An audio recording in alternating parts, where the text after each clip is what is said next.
So far, so good. Are you ready? But now, let's see if you really know the 80s. May the force be with you. This is the hard level.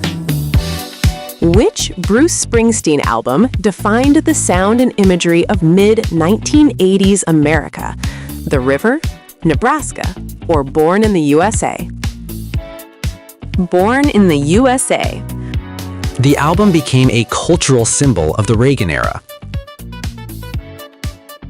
What was George Michael's first solo album? Older, Listen Without Prejudice, or Faith? Faith. Released in 1987, won the Grammy Award for Album of the Year. Which Queen album was released in 1980? Jazz, The Game, or Hot Space? The Game. The Game included major hits like Save Me and Another One Bites the Dust. Which Dire Straits album includes the hit song So Far Away? Love Over Gold, Brothers in Arms, Communique. Brothers in Arms. Brothers in Arms became one of the first blockbuster albums released as CD. The Dire Straits album Brothers in Arms was released in which year? 1983, 1984, or 1985? 1985. The album brought hits such as So Far Away, Walk of Life, and Money for Nothing. Celebration became a universal party anthem. Which Kool and the Gang album introduced it? Ladies' Night, Celebrate, or Something Special? Celebrate. Celebrate, from 1980, helped redefine Kool and the Gang's crossover pop success.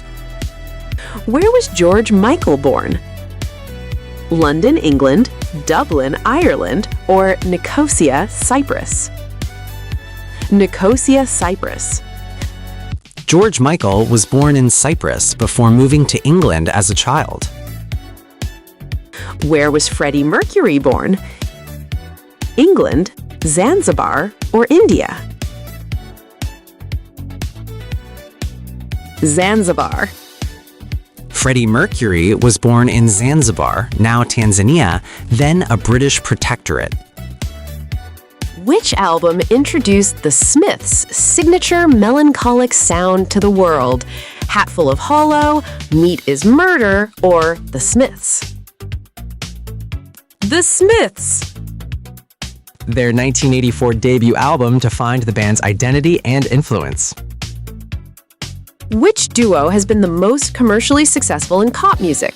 Daryl Hall and John Oates, Simon and Garfunkel, or Eurythmics?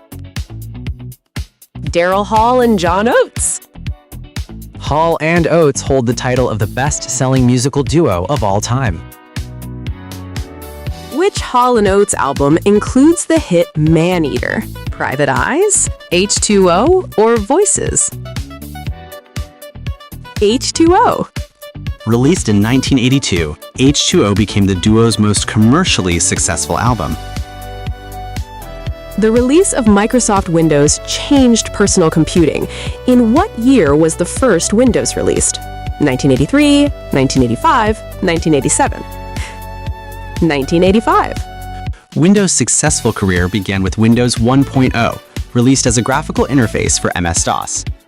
Approximately how many singers are on the final recording of We Are the World?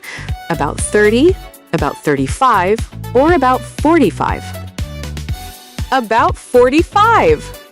Around 45 singers recorded the iconic charity anthem on January 28, 1985. Who composed the song We Are the World? Quincy Jones, Lionel Richie and Michael Jackson, Quincy Jones and Stevie Wonder? Lionel Richie and Michael Jackson. Lionel and Michael composed the song, and Quincy Jones produced the recording. How many Grammys did Michael Jackson win in the 1980s? 6, 11, or 8? There were 11. He won 11 Grammys in the 80s, 8 of them on the same night for the album Thriller. Which George Michael song was originally released under Wham? Careless Whisper, Faith, or Father Figure? Careless Whisper. Careless Whisper was released on Wham's second album, but credited mainly to George Michael. Which Dire Straits song became a symbol of the MTV generation itself? Walk of Life? Money for Nothing? Romeo and Juliet? Money for Nothing!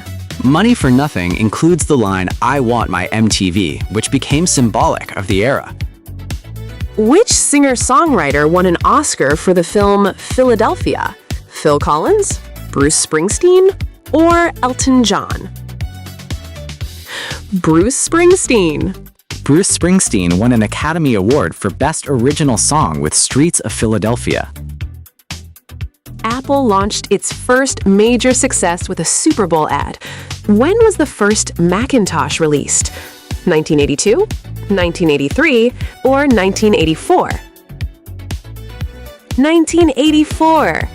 Released on January 24th, 1984, the first Macintosh changed how people interacted with computers.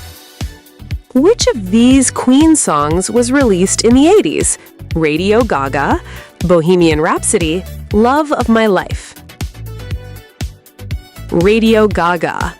The song is from the album The Works, released in 1984, and was composed by drummer Roger Taylor. This is an extra one for experts only. What sign was placed at the entrance door of the studio on the night the song We Are the World was recorded? Thank you for your contribution, check your ego at the door, or the children of Africa thank you.